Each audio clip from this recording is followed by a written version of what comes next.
evening. Go ahead and get started. First off, Mr. Green, let me thank you for coming to interview for the fire chief. Let me give you an overview how the process is going to start.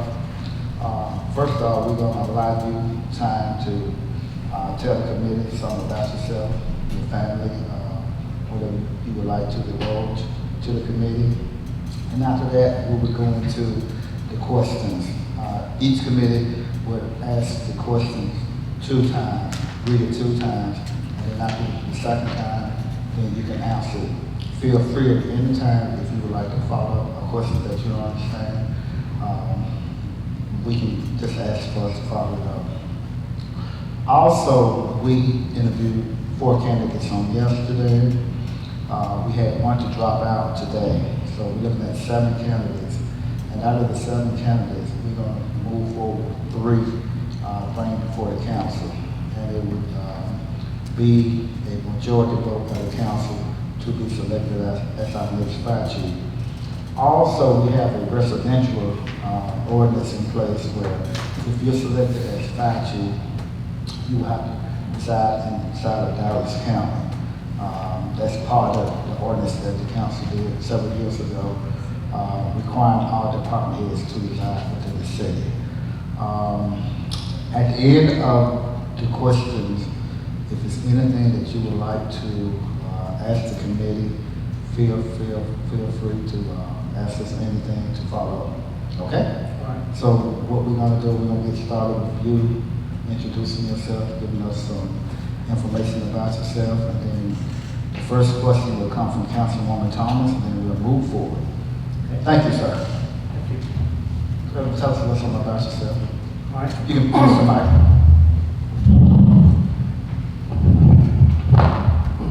My name is Alton Ray.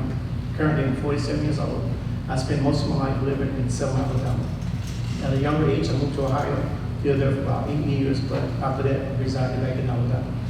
Since then, I've applied for the fire department. Been a faithful employee from that time, back in '93 until 2017 when I retired as battalion chief. My personal history, as far as Selma is concerned, I've always been a model citizen and trying to be a helpful citizen in the community. I volunteer more than half of my time away from the fire department, dealing with the school system, working with kids individually as a mentor with the Bob Armstrong mentoring program, and also with the different schools from Edgewood to Knox. I believe in good community, basically. I believe in community should be like it used to be back in the day when everybody looked out for each other. And that's what I'm trying to bring to the community as far as when I'm volunteering. Teaching kids that you have to care about each other, look out for each other, and help each other when someone is in need. Okay. All right, thank you. First question. Good evening, Mr. Green. Why do you feel you are the best candidate for the fire chief of Selma? Well, given the situation the fire department is in at this moment and stuff, trying to help and rebuild the fire department back is going to come down to demographics. I understand the demographics in Selma is going to be important because if you look at it, Selma has a shortage of manpower. During my career in Selma Fire Department, I noticed that early on before I retired, but there was very little I can do about it. If you look at the demographics in Selma right now, it's about 75–80% that's going to be Black American or African American, and the rest is going to be white. And we don't invest in that because what happens is that most of the kids usually who come out of high school haven't been targeted in the practice, basically, to become firefighters. And I think that if that was targeted, those kids coming out of high school, then we would have more firefighters and it would help the fire department grow. If you look at the overall fire department back in 2007 when I retired, there was less than 25% of the workers there who was actually from Selma itself. And I think that was a mistake. Usually you want to have at least 60 to 75% of your people that work in your department from your city. That way most people who live here will tend to stay here versus if you hire a majority of people from elsewhere, once they find a better job, then they're gonna relocate back home where they came from, basically. Thank you, Mr. Green. I have 3 questions for you. Question number 1, how familiar are you with the budget? Again, how familiar with your budget? Spending more money is one of my pet peeves as far as budget and trying to save. My lifestyle has been like that ever since I was little. And working with the fire department, I had to work with Chief Stokes at the current time that he was the chief, with some of the things that was in the budget, so I had a firm idea about how the budget was supposed to be done, basically. From purchasing new fire equipment to watching out for overtime with manpower. Question number 2, how familiar with the purchase order process, PO process?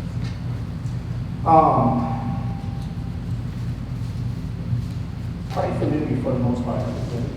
I've watched POs being done at the fire station. Once again, with Chief Stokes, those POs have been taken down to see the hall and stuff and had a process from that point on.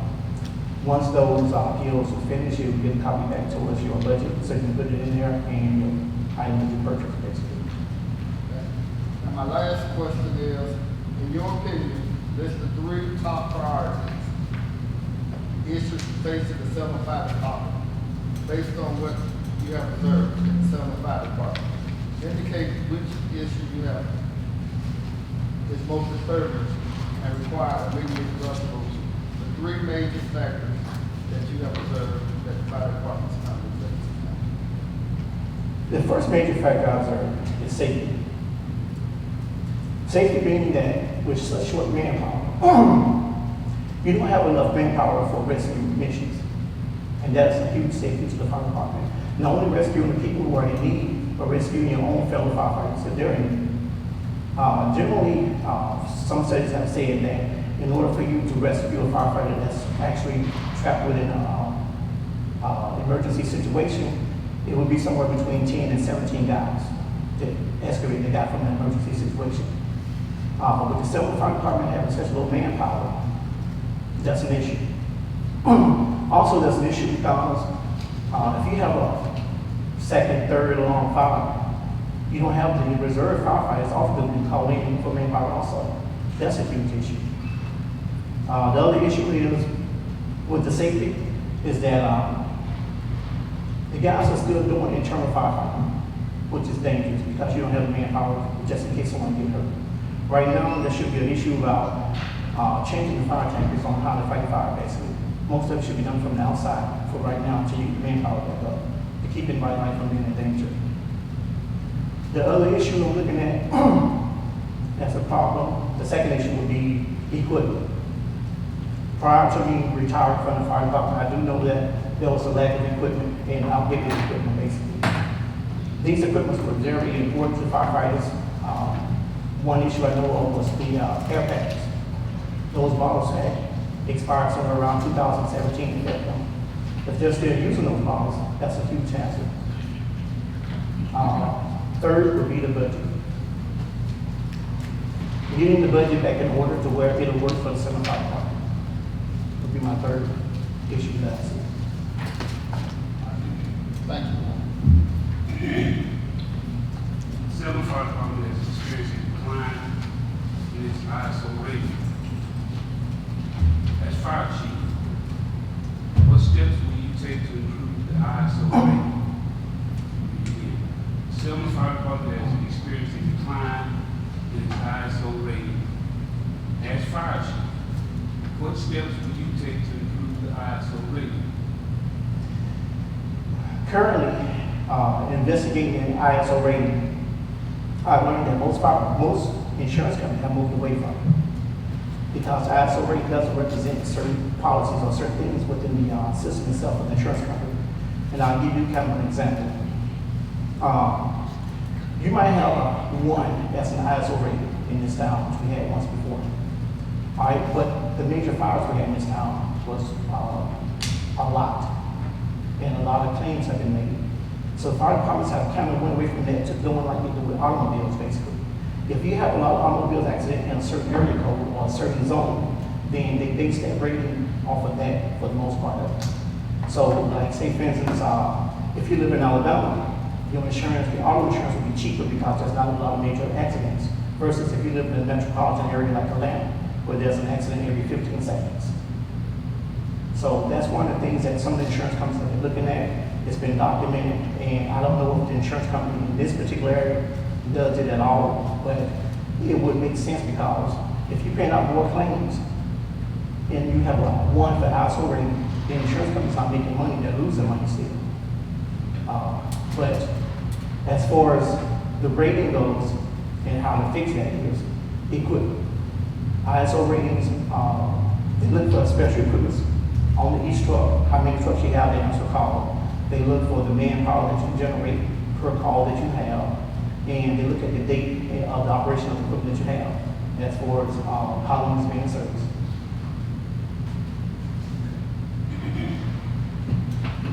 Given the shortage of firefighters within the Selma Fire Department, what specific steps will you take to enhance the Selma Fire Department's recruiting efforts?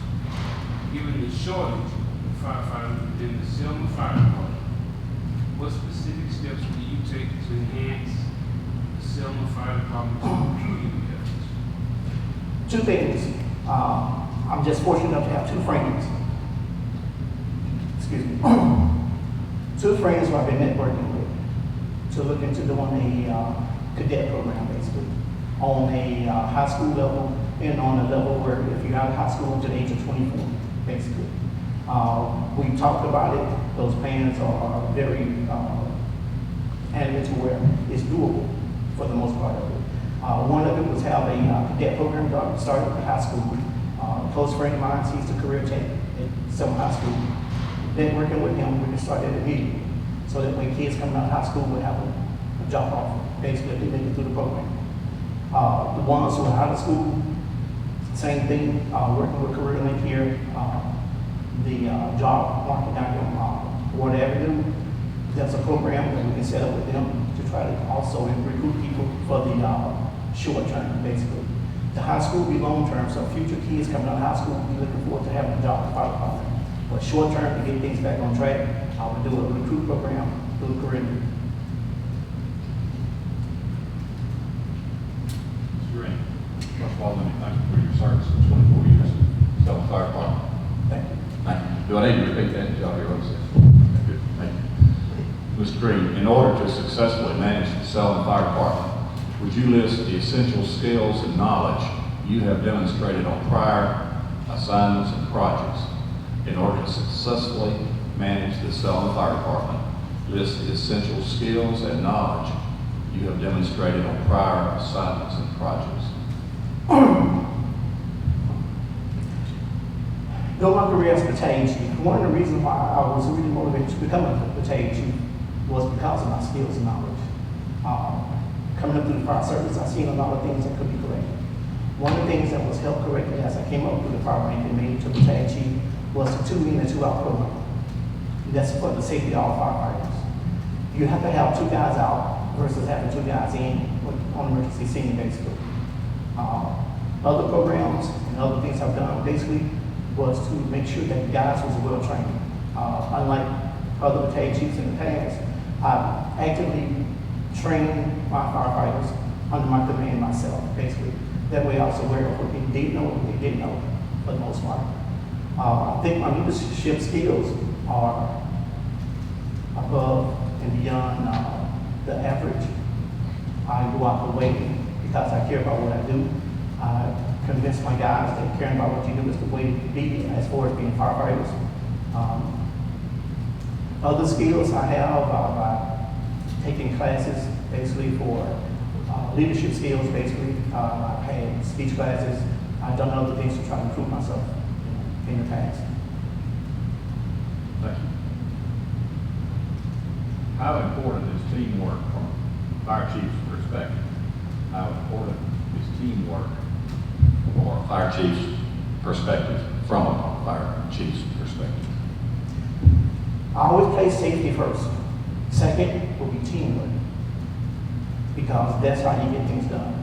Under my command, no one sat down, no one took a break until everybody was finished. I myself, as battalion chief, often jumped in when it was needed, performed just as well as the guys perform to complete a task. So I do believe in teamwork. I think it's very important, and I think that that's what makes the program work the best.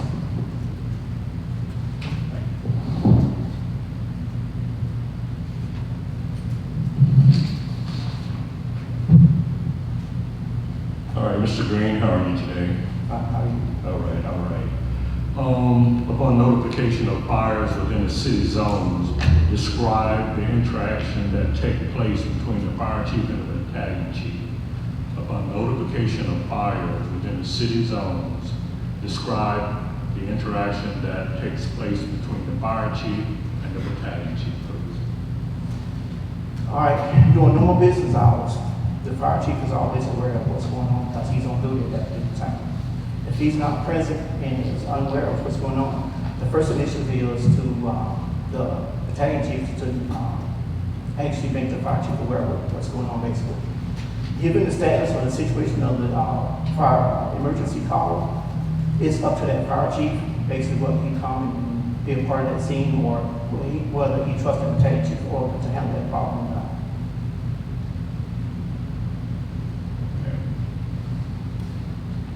And the battalion chief is in charge, basically, of each shift. He's the shift commander, correct? Yes, battalion chief is shift commander. Second question, please describe to me in detail how you envision the organizational structure for the fire department should look like in terms of position, title, and hierarchy, and why. Describe to me in detail how you envision the organizational structure for the fire department and what it should look like in terms of position, title, and hierarchy, and why. When I initially started working with fire department, the beginning stage of it was a firefighter. The second was a sergeant, which is a driver. Third was a lieutenant. The fourth was a captain, and then battalion chief, assistant chief, and chief. During my years in fire department, the lieutenant rank was removed from the fire service. I thought that was a very big mistake because what happened then was you had guys who wasn't mature enough to move up to the level of captain yet, and they were being promoted as a captain early on, basically. And now we had a lot of young captains basically at one time because the rank of lieutenant was removed from the situation. I think having a lieutenant rank in that position like that gave each guy individual time to mature and to build his level of confidence and his level of leadership up. So, in other words, when did the position of lieutenant dissipate? When I was there, there was not a sergeant's position. Yeah, the sergeant is the same as the driver. Oh. Yeah, and that's the same as the driver. But the lieutenant position, around 98 maybe, I think it was. Good afternoon, Chief, Chief Accounting Chief Green, retired, of course. What is the role of the fire chief in administering discipline, and at what point does the city HR manual supersede the fire department rules and manual? I think that there's a basic level of disciplinary actions that can be taken by fire chief. And usually the diagram that we had, SOPs and all of the manual was technically anything under 5 shifts could be mandated by chief. Anything over that, they need to go to HR personnel in order to get things activated from that point. But personnel had to be made aware of all suspensions and everything that was taking place because there was a due process in that point where there was a hearing if the person who was being disciplinary chose to have one. And but I think most of the times during the time Chief Stokes was the chief, there was a lot of communication between him and HR and personnel director about disciplinary actions. Well, I think that all department heads as far as fire chief is concerned, should work closely with human resource and personnel to make sure that those factors are met efficiently. As fire chief, you are very much aware that your battalion chiefs have squealed on each other, as well as the captains and sergeants may have showed favoritism also. Several firefighters have approached you and hinted that favoritism is a problem. How do you, as fire chief, approach this matter? As fire chief, and I go back as the battalion chief, that's my experience right there at that point. But as a battalion chief, same thing was going on as far as with the captains and things, that people was experiencing favoritism. One of the things you should do is investigate the entire situation before you make a stance on anything at all, to make sure that the allegations are true.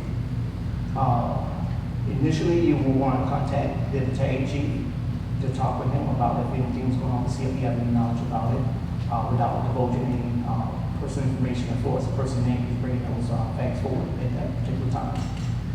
Then, if you can't get to the bottom of that stance, then you actually talk to the individual, see if there's any true facts to that statement as to where and how it occurred, basically. And then you bring everybody in later on for a meeting to make sure that you can get this problem resolved. Under what circumstances can favoritism occur? I don't think favoritism can occur under any circumstance, because I feel like if you do something for one person, you should be able to do it for all. Now, everybody's not going to have the same need and everything. I faced this problem plenty of times as a battalion chief, and my guys understood that we work as a family, and everybody's not going to have the same need. And when one person has a problem, we all have a problem. And that's the thing I like about the shift I work on, because we care. So if I had to do something particularly for you as a person because of something that's going on with you, everyone else would understand. Thank you. Are there any more questions for Mr. Green? Follow-up question? Mr. Green, earlier, I think it was question number 9, number 8, talking about the relationship between the battalion chief and the chief. Can you kind of clarify a little more as far as communication-wise between the battalion chief and the fire chief, as far as working relationship?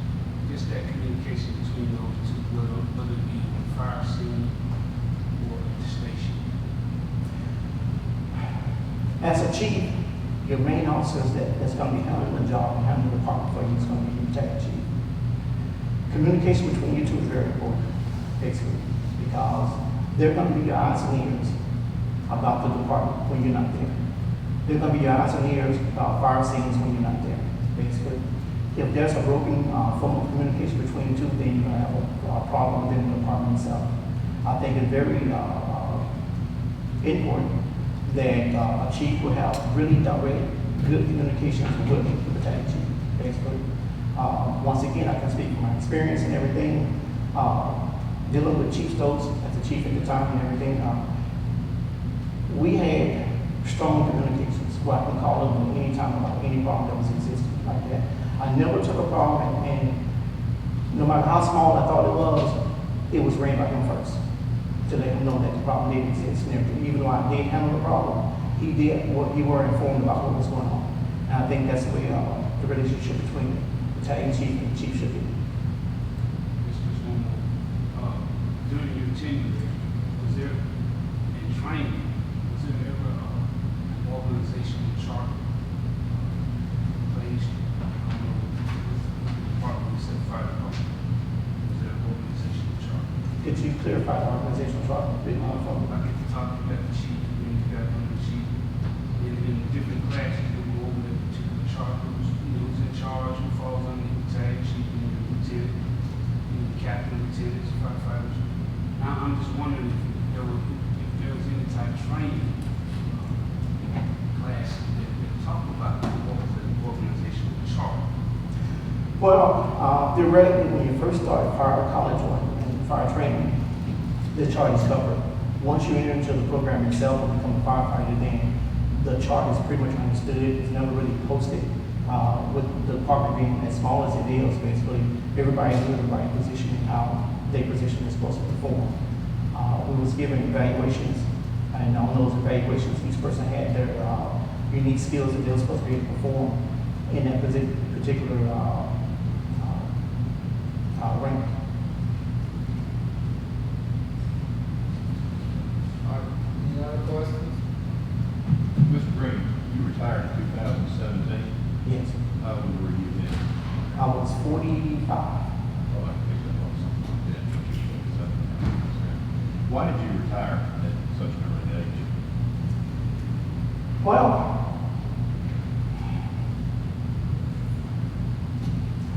I was forced out, basically. Sorry. I was forced out, basically. Right. Theoretically, I wouldn't have retired as early. I would have waited and got my 4 years in servicing for the most part. Can you go into a little more details on that, please? Wow. Force is a hard word. Yeah, it is, but you know, it's one of the things where you, to be honest with you, it's uncomfortable to talk about also being in this position basically. But it happened, and that's what it was basically. I left a year early, 24 years until you were 25 years in. I lost an extra 3% on my retirement. But if you look into my profile, I never been wrote up since 2000. Well, it's been over 15 years since I had a write-up, basically. In 1 month, I had 5 write-ups. Did you attempt to remedy? I did, and there was no resolution to it. Was it a grievance file, so to speak? I tried to file a grievance, but it was rejected. Was there a appeal? There was no one to appeal to.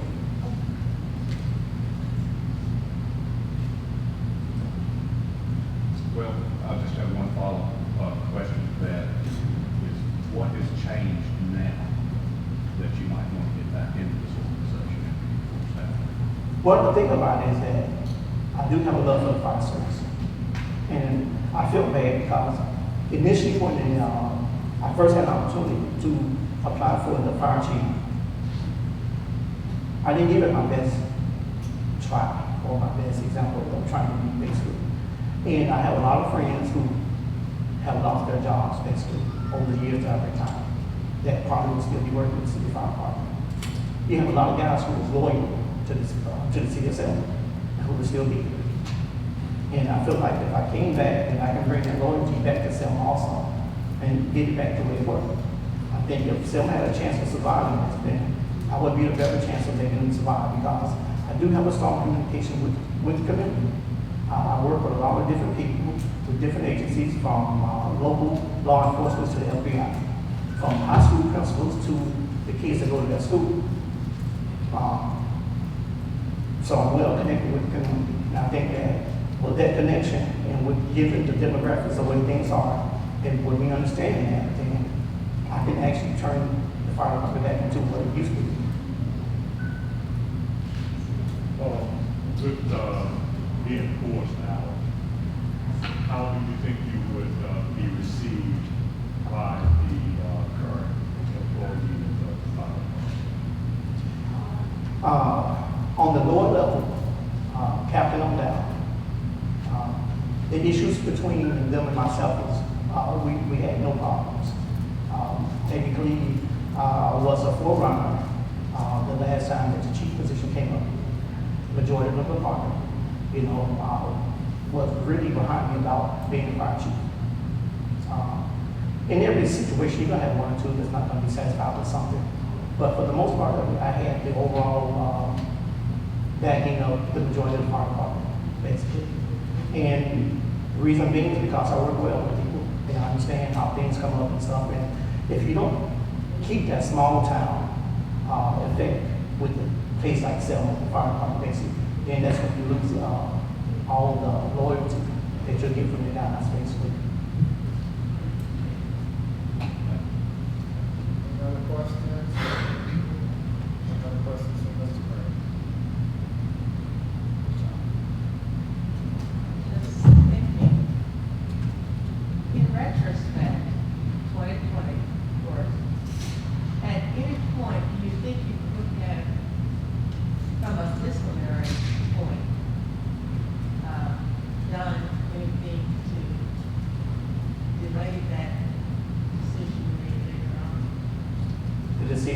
for retiring.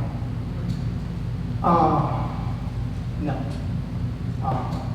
Situation was really great for the most part.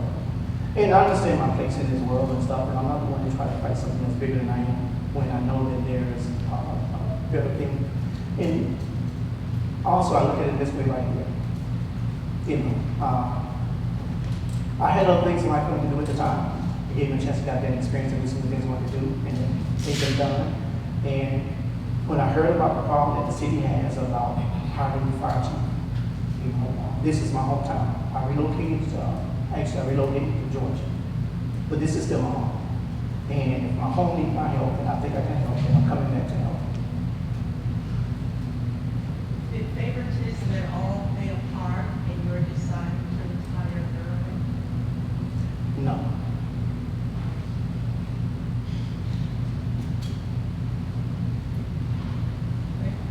Any other questions? You have any questions of us at this time, Mr. Green? No, I would just like to say, man, I really appreciate you guys giving me this opportunity. Thank you. Thank you.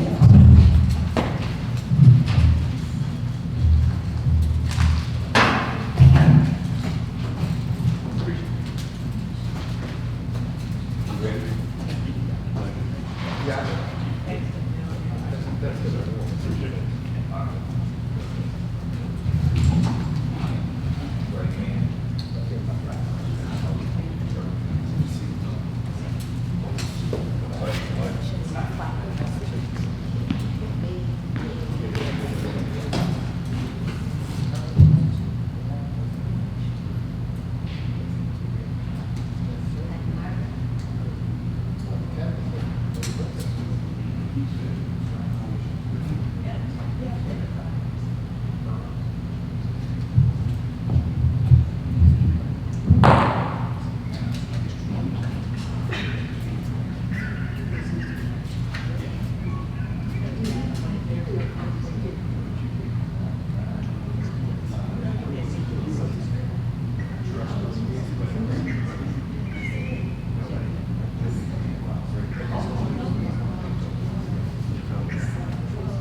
Yeah, I know.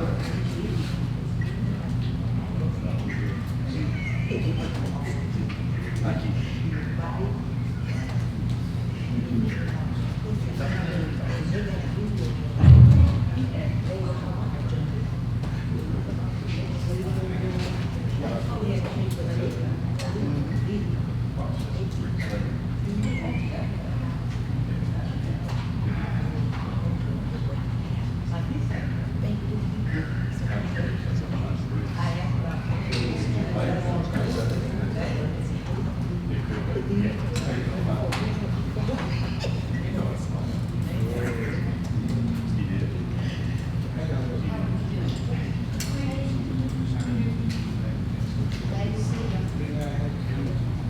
The other man, he already here. He good firsthand.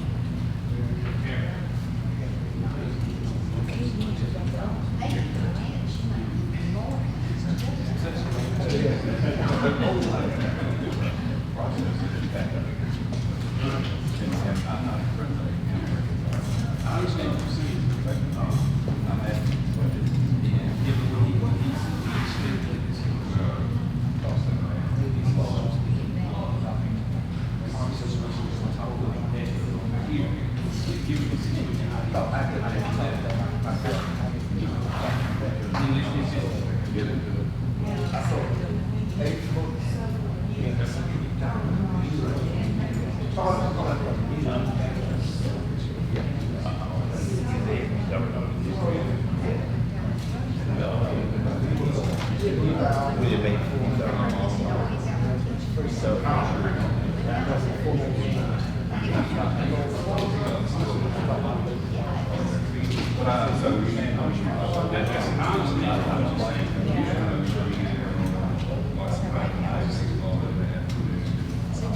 Those are cute. I like your boots.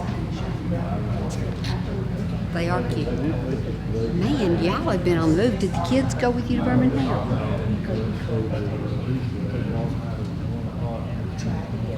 Okay.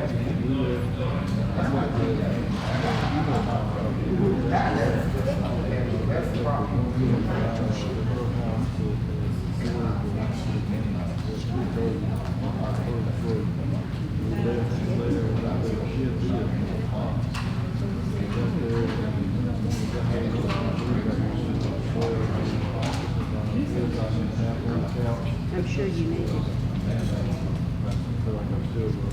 Okay. It takes a while to recoup, doesn't it?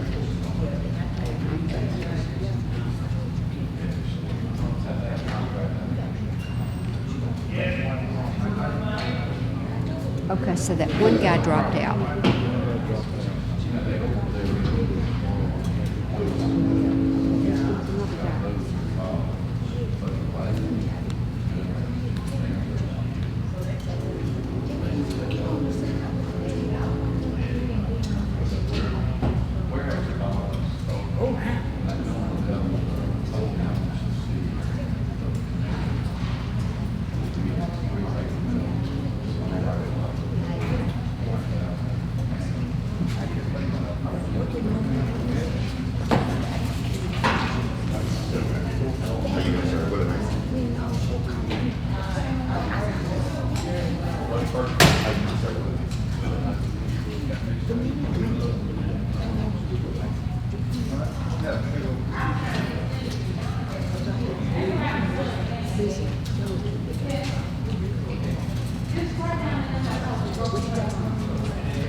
Haley. How you doing, Haley? Mr. Mason, how you doing today again? I'm doing great, sir. How are you? Doing fine. Well, let me give you an overview how this process is going to work. First off, we're going to allow you to allow you some time to tell us about yourself. And after that, the committee will ask you a series of questions. We're going to read the questions 2 times. After we read it 2 times, we're going to allow you an opportunity to respond. We have 7 applicants that have applied for the chief job. And out of the 7 applicants, we're going to select 3 to bring before the council to vote on it at our next council meeting, which will be the end of the month. One of the requirements, if you become chief, yes, you will have to reside in Dallas County, which I think you already reside in Dallas County. Yes, sir. Okay. At this time, we would allow you to tell us a little something about yourself, and then Councilwoman Thomas will be the first to ask you a question, okay? All right. Thank you, sir. I'm Willie Mason, been with the Selma Fire Department 17 years and roughly about 4 months. I started as a firefighter, worked my way up to a sergeant after 4 years. And I was a sergeant, and I made captain around 2012. 2012 to 2000, I served as captain from 2012 until 2016. I made training officer. And after making training officer last year, I got transferred as a fire investigator. But a little bit about myself, my education background, I was in the Air Force. After graduating from high school, got out the Air Force and I came to join the fire department.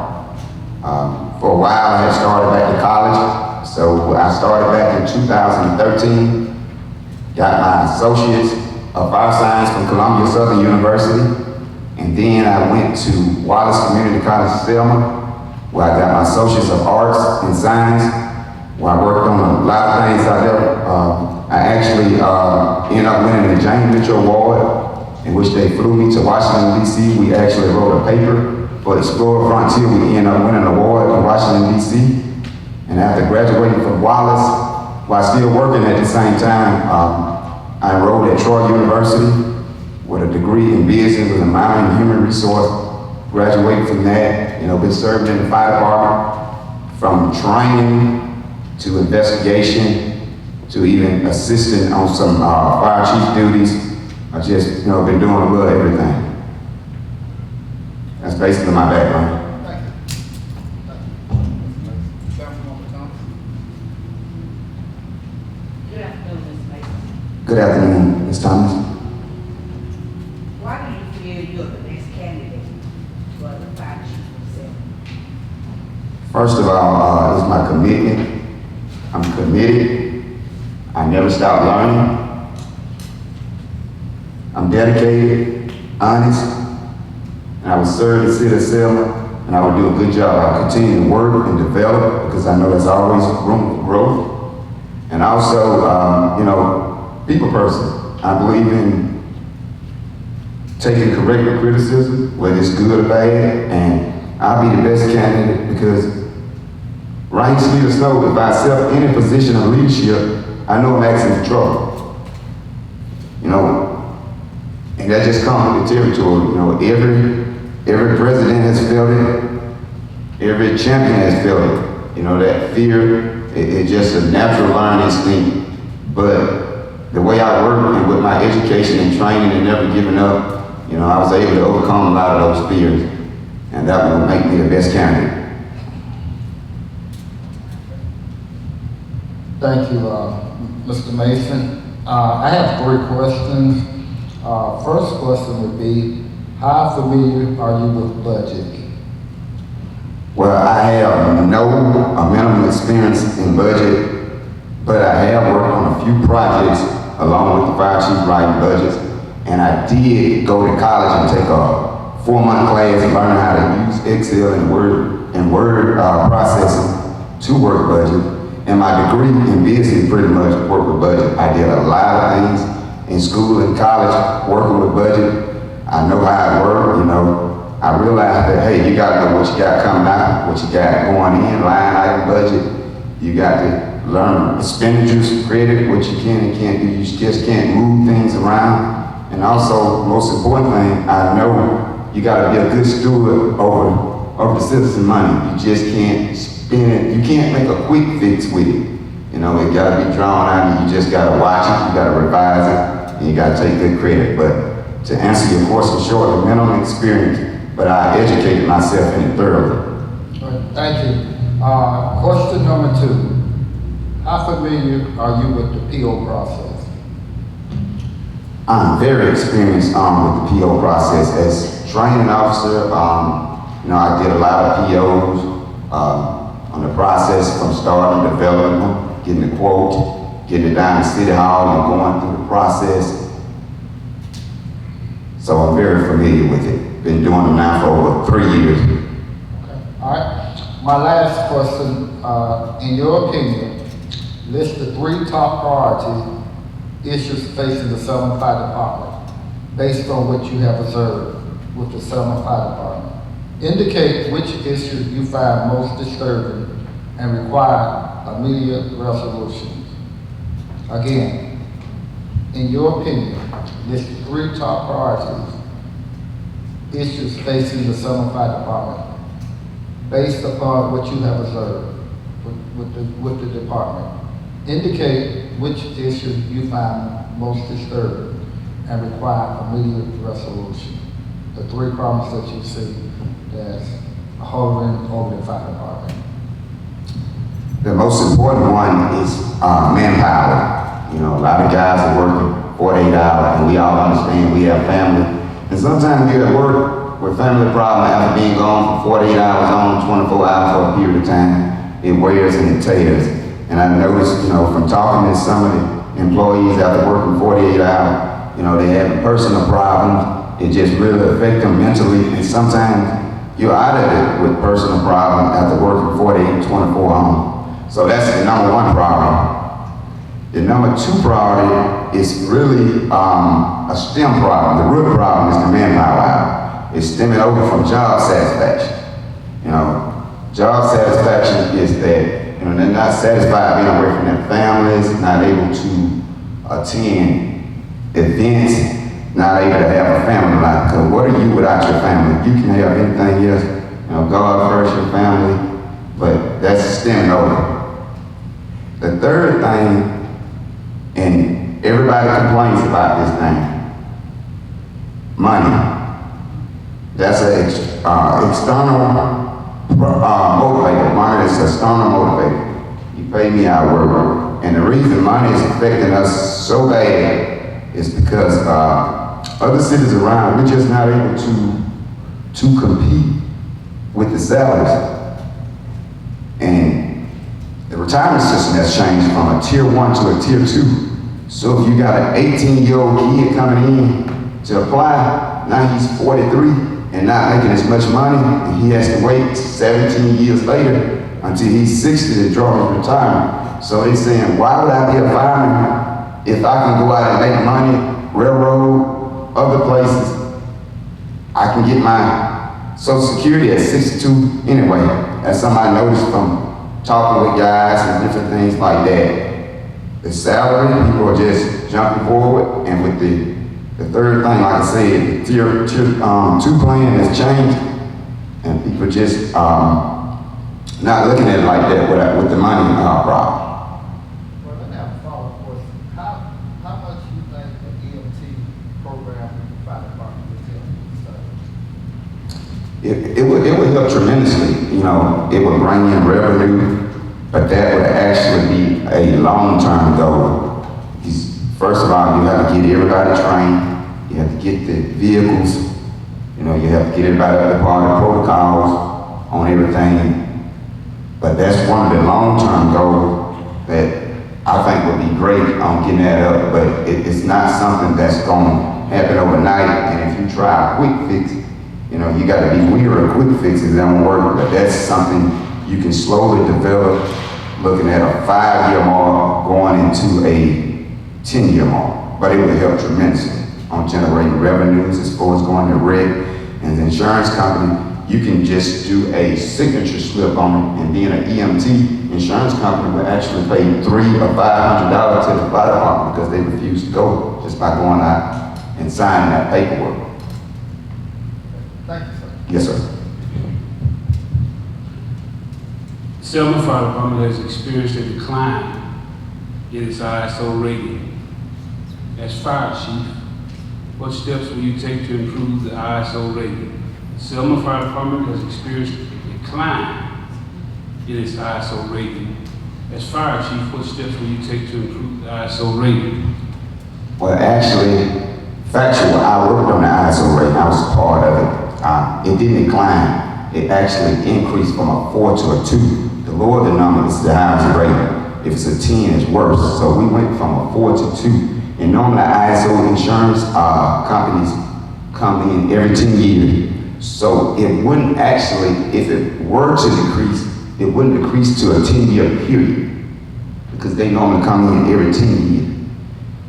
And by working on that and training, that goes on, we dropped from a 4, we actually increased from a 4 to a 2, and that all depended on. And the reason we didn't get a 1 was because we need update software, we need computers to pay the paperwork better that we don't have. We need a training facility, which is another one of my long-term goals that will give us more point where we can train our people in-house. We need to get our CPAP equipment. We need to get some more CPAP equipment that we donated to Demopolis, where more people were showing up at the fire department, we had greater manpower because we actually administered our own CPAT test, but somewhere around 2009, between 2009 and 2011, I don't know what the agreement was. I was just a sergeant during that time, but the model has the equipment. Even though they let us use it for free, that's just like if you got a person in Selma that don't have transportation, a person from Selma, it's hard to get to Demopolis. And the first thing you say, I'm going to Demopolis to take a test to get a job in Selma. So we need our equipment back. And more people will show up, more local people that don't have transportation. You can ride your bicycle, you can walk, you can jog to see back. And then not only then, if we get that equipment, which will help with the ISO rate, we can have orientation before the CPAT, because the CPAT has a 33% pass rate. Meaning 1 out of every 3 people that take the test pass, basically. So if we do orientation the first 3 weeks, we do it once a month, or we can run it every week, but we do orientation, which will be a trial test the first 3 weeks. And if you run that trial the first 3 weeks, then you can come back that 4th week and let them take the test. You have a higher pass rate, and then that way you'll have a greater pool of applicants, and you can get people that are more likely to stay. But also back on your ISO, also even with arson investigators, that helped lower the ISO rate. Even, but we need a training facility, and the reason how that works is, as an arson investigator, which is the current role I'm in now, I can't investigate the fire and go out there and do fire suppression. I can't do dual role, that's a conflict of interest. So with that, and more things like that, but to answer your question again, not to get off the subject, the ISO rating actually increased from a 4 to a 2. Okay, just to follow up on that, how long was it, when was it increased? Was it earlier this year or? I'm not sure on the exact time frame, but it was last year. It was around 2017 and 2018. We increased from a 4 to a 2. The lower the number is better. The higher, if you got a 10, that means you're greater than 5.5 miles of the local responding fire station. So you'll automatically be a 10 if you out of that 5.5 mile radius. Given the shortage of firefighters within the Selma Fire Department, what specific steps will you take to enhance the Selma Fire Department's recruiting efforts? Given the shortage of firefighters within the Selma Fire Department, what specific steps will you take to enhance the fire department's recruiting efforts? Well, the first thing I would start with is seeing why we're not getting candidates. You know, I would reach out to the unemployment office, put job posting at the unemployment office, you know, reach out to the fire college, and when they're having recruit schools in surrounding places, you got a lot of firemen that are self-sponsored, and when they're having, as a quick fix, when they're having recruit schools, go recruit some of those candidates. When we send our candidates to go to recruit school, that'll kind of get manpower and buy us time and get in the school system. And like I said, with that training facility, if we get a training facility, we got what's called a bridge program. We can halfway train those firemen, get them knowledgeable of it, and that way when they go to fire college, they'll be more prepared to go. So reach out to the school system, reach out to the public, reach out to the citizens, let them know, hey, we hiring, we need more people, and just put forth the effort on our end.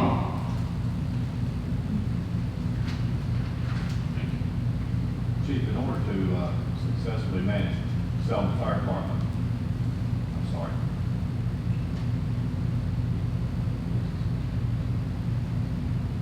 I'm taking chat.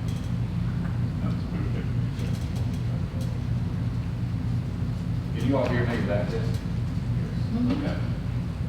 In order to successfully manage the Selma Fire Department, list the essential skills and the knowledge you have demonstrated on prior assignments and projects. List the essential skills that you have demonstrated on prior assignments and projects. Okay, time management. In order to be effective as fire chief, you must learn how to manage time. I'm great with time management, learn to, if you don't write it down, it didn't happen. Write goals, and sometimes, if you write goals down, even when you get tired or weary, you can look at those goals, and you can't trust yourself sometimes when you're tired and weary, but if you write those goals down, you can remind yourself sometimes, hey, I need to complete this goal by that deadline. So basically my time management, my resiliency, because I showed it doing, going back to get my fire science degree while working full time and going on, complete myself up to the master program, which I graduate next year. So time management, not giving up, rewarding employees, and just making an all-out effort with the community on recruitment, and just pretty much just reaching back and giving. Reaching back and getting. Yes, sir. Thank you. You mentioned teamwork. How important is teamwork from a fire chief's perspective? There's no I in team. No man is an island of his own. You will not survive in the fire department without teamwork. I'm the only goodest, the newest recruit that had just been hired, being fire chief. Without the new recruit, there is no fire chief. So teamwork is critical. It's essential. You can't make it without it. It's everything in the fire service.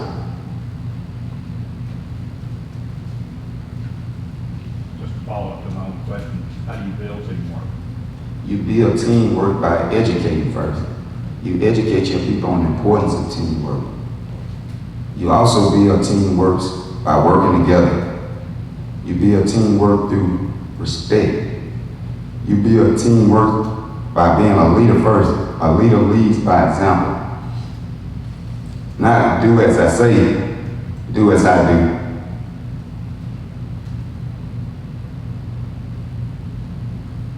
Thank you. Yes, sir.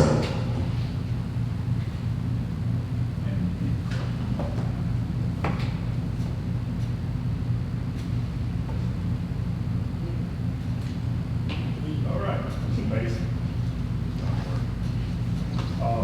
Upon notification of fires within the city zone, describe the interaction that takes place between the fire chief and the battalion chief. Upon notification of fires within the city zone, describe the interaction that takes place between the fire chief and the battalion chief. The interaction that takes place between the fire chief and the battalion chief. Once that call has been dispatched and that battalion chief is on scene, he will notify the fire chief if there's any injury, any fatality, any city building that's on fire. He will also notify him if any, like I said, any firefighter got injured, fatality, city building is on fire, and he will notify him what's going on. That way he can be aware of it. Okay, thank you. Next question. Please describe to me in detail how you envision an organizational structure for the fire department, if the fire department should, Please describe to me in detail how you envision the organizational structure for the fire department should items in terms of items, position, title, and hour. In place of that, I position like the chain of command. You gotta have the chain of command, and in the fire service, you must possess two type of leadership style to obtain that in the chain of command, starting with basically the chain of command starts right here from the fire service, starts with the fire chief, the battalion chief, the captain, lieutenant, sergeant, and firefighter. Because if there's no chain of command, you'll have chaos in the fire service.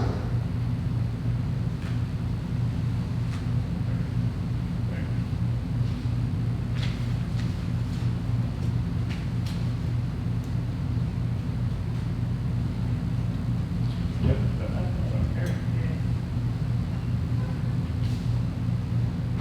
What is the role of the fire chief in administering discipline? And at what point does the city's rules manual supersede the fire department rules manual? The fire chief have day-to-day operation, but the city of Selma rule book always supersede. It must always be you must always abide by the city of Selma rule book. And the fire chief administers discipline. You know, you have your due process. You go through the process. If anybody late or anything, the fire chief make a recommendation on what's the discipline gonna be, whether it's the first one, second one, third one, or fourth one. After he make his recommendation on the suspension within the rule and guideline, he administers it. But if a personnel wants a hearing, he must be given his due process to meet with the personnel director. As fire chief, you're very much aware that your battalion chiefs have squealed on each other, as well as your captains and your sergeants have done so. Favoritism exists towards those under their supervision. Also, several firefighters have come to you directly and hinted that favoritism is a problem. As fire chief, how do you approach this matter? Favoritism is unacceptable, as well as nepotism.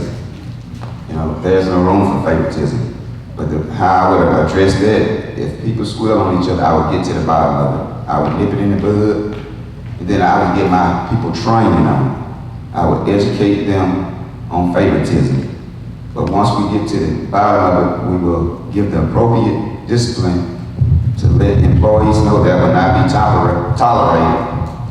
And in addition, I have a solution for favoritism. You have 3 battalion chiefs. You have 4 stations. You rotate those battalion chiefs periodically. Therefore, whether it's a 6-month basis or a year basis, that way they won't be at that bond, and they know they always gonna be under somebody else, and that way you'll give an employee a fair chance, because the way I would look at it, there are 3 battalion chiefs and 3 captains. If I rotate that battalion chief every 6 months and give that captain an evaluation, I have 3 evaluations. So if this one evaluation is in left field and the other 2 are adding up, you know, that's something to look at. I'll have documentation from that same individual in which it would give them a fair chance, because they would constantly rotate every 6 months to a year. Favoritism covers what areas, would you say? Favoritism pretty much covers, pretty much it's go along with hostile work environment, discrimination. What about assignment of work? Would that play a factor? Yes, also, yes, favoritism pretty much that, you know, I'm not rewarding you on your performance. I'm rewarding you just because I like you. Thank you. Yes, ma'am. Are there any other questions for Captain? Any other questions? Okay. Captain Mason, you said earlier when we asked you, that you executed, you talked about qualities, leadership. You also, I read a book once, Colin Powell, and he said in a leadership position, if you don't make people mad, you're not doing your job. You think that's true? I don't think the way it's worded is true. it's true, but I wouldn't word it like that. I would basically word it like, you know, when you take a job, it ain't the job of the most popular. You know, as long as I stay with no rules and guidelines, and I'm going by the rule, right, stand alone. And also, with those leadership style, I really believe in the fire department, you gotta have two leadership styles. You must have autocratic, and you must have democratic. When you reach back to the people, you let them make some of the decision, and when people make some of the decision, they feel included, and they will give you a better job for them. But on that fire scene, you got to have autocratic. I don't need a fireman, as long as I'm telling him what to do within the rules and guidelines. I need him to execute and carry out that mission. We don't have time to argue when a life is stake on the fire scene. So it has to be autocratic on the fire scene. And then we get back to the station, and he can go through his grieving process and his due process if he have a grieving complaint. Just one last question, because we spoke, the battalion chiefs around, the firefighters now, they on the different stations, they go to different shifts. Right now, they working 48 hours on for the most, so they're going everywhere, different stations. They're working on different shifts. And but once we get back up to full staff, I would constantly rotate people. I would probably rotate those battalion chiefs yearly, rotate those captains on a 6-month basis, and probably rotate those firefighters every 2 years. And the reason being for firefighters so long, once they get in that general territory area, they're learning it, becoming familiar with it. The more time they stay there, the more productivity that I noticed in my experience that you'll get out of them, rotating every 2 years, which they will respond. When they work overtime and get held over, they'll get to work at other stations anyway. But if you rotate them on the question that Ms. Jones asked, it would minimize favoritism. So that would minimize that on that end. But education is the main way of pretty much getting rid of favoritism and that kind of thing. And just using the discipline, that's all what it's boiled down to. So they're working overtime now, and working everywhere. They're getting an opportunity to work on a different leadership style. Yes, sir.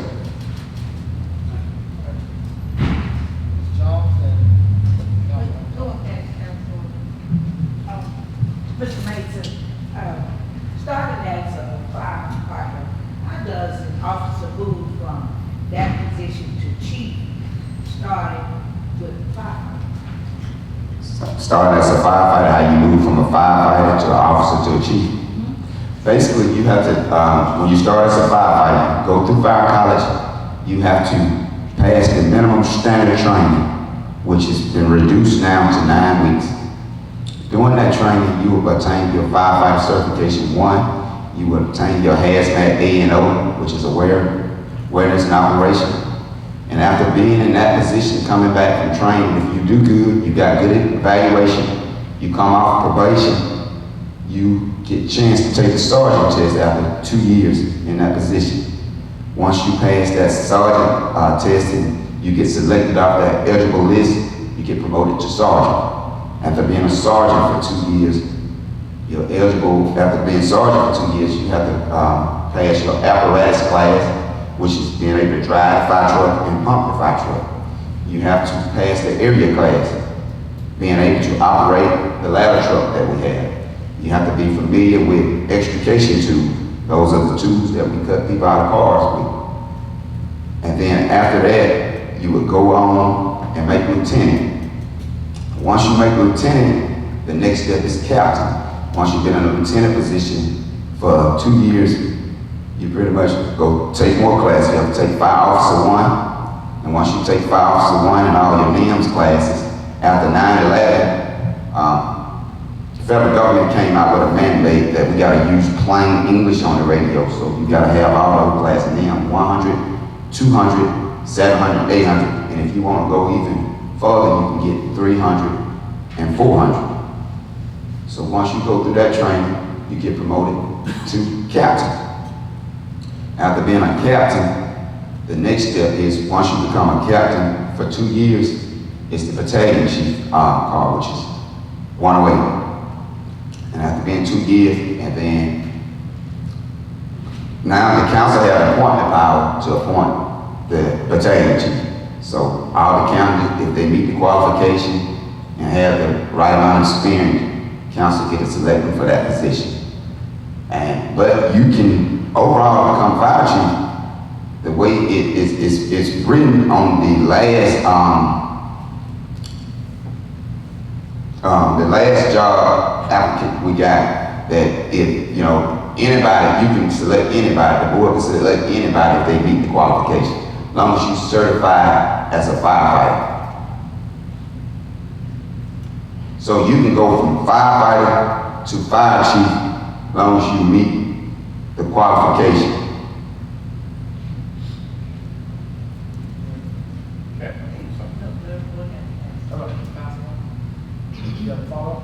Yeah, I just got one question. Mr. Mason, Yes, ma'am. if you became one of the ones to be selected, have you became to fit those qualifications that you just came out with to be selected to be the chief? Yes, ma'am, I have every one of them.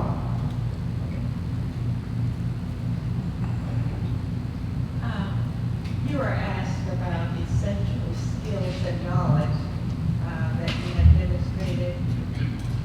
Overall, how would you rate your oral skills, your writing skills, and would those qualities be essential to be a good fire chief? Yes, ma'am, those qualities would be essential to be a good fire chief. I'm exceptional well as writing for my writing skill and my oral skills. I'm highly up there. How have you demonstrated that? I demonstrated by taking speech classes, every opportunity. You know, speaking was one of my biggest fears. And every opportunity I got a chance to speak and teach class, whether it was at church, whether during my graduation speech, every chance I get an opportunity to speak in front of people, I take advantage of the opportunity in that lifetime of that opportunity, because that opportunity might not present itself tomorrow. Do you think you would be perceived well by the staff if you were selected to be fire chief? Well, to answer that honestly, I really don't know, because I'm more concerned with doing the job right and treating them fairly. If they enjoy being treated fairly and on an even playing field, yes. Yes, ma'am. I just want to go back to the system that you described as taking tests and spending 2 years and moving up the ladder. I think I know the answer to this, but I don't like to assume things. And is that all predicated on a vacancy? Or can you move from officer to sergeant to captain to battalion chief? Of course, you can't assume that you can't aspire to be fire chief without a vacancy, because everyone can't be a chief. But all these other lower positions, can you move to those without a vacancy? No, sir. You cannot. No, sir. Everything's predicated on vacancy. Yes, sir. Okay. Then besides, there are systems that have skill-based pay, and you're paid for what you know and what you can do without it. So that's a conversation that we have to have. Any other questions? I just had a question similar to Ms. Jones. I was just wondering what type of rapport did you have, or do you think you would have with her then if you were selected chief? I think I would have a good report with them. They would tell you that Captain Mason is strictly about the rule books. So going back to what he said, what Golden Powell said, you know, basically, you know, pretty much if you dislike me for something you probably did on a write-up or something. Pretty much with the rule books, but get along good with everybody.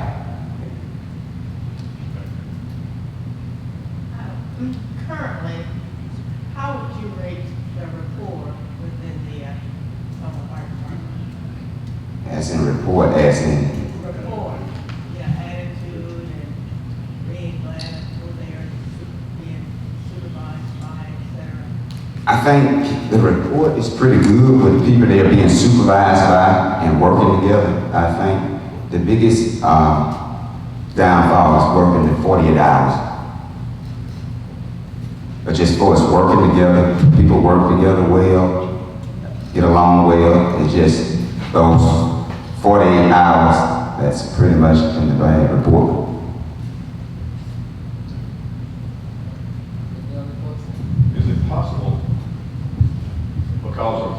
is it possible for someone to work 48 hours and then what I would call double over and actually work 96? No, sir.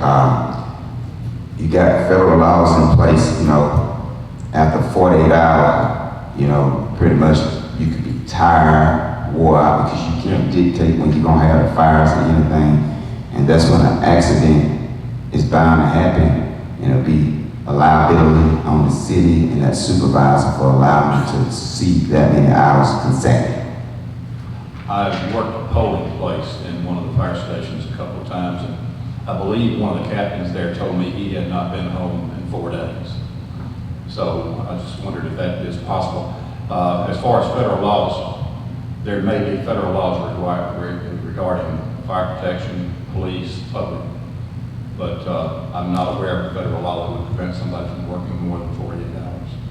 So, but that's not what we're here for.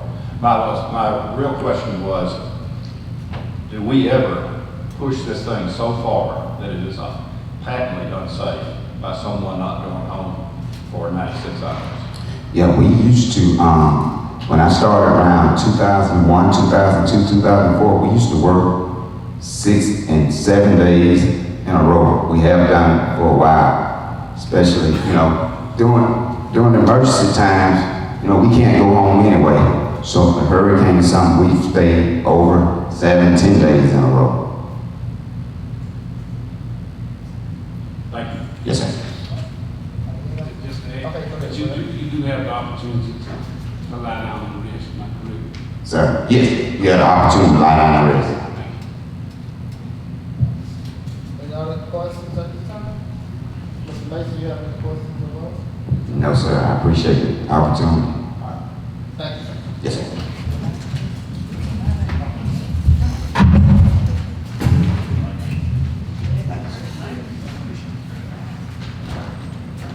We have people in the back if you would like to have some.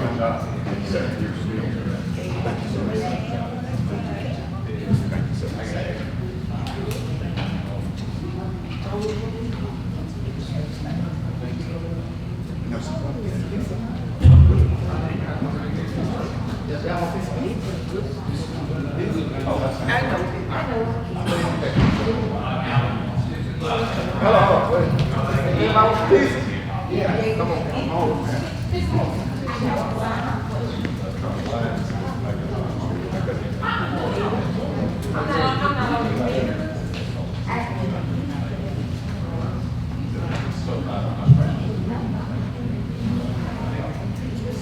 All right, Dave, before we get some of these pieces.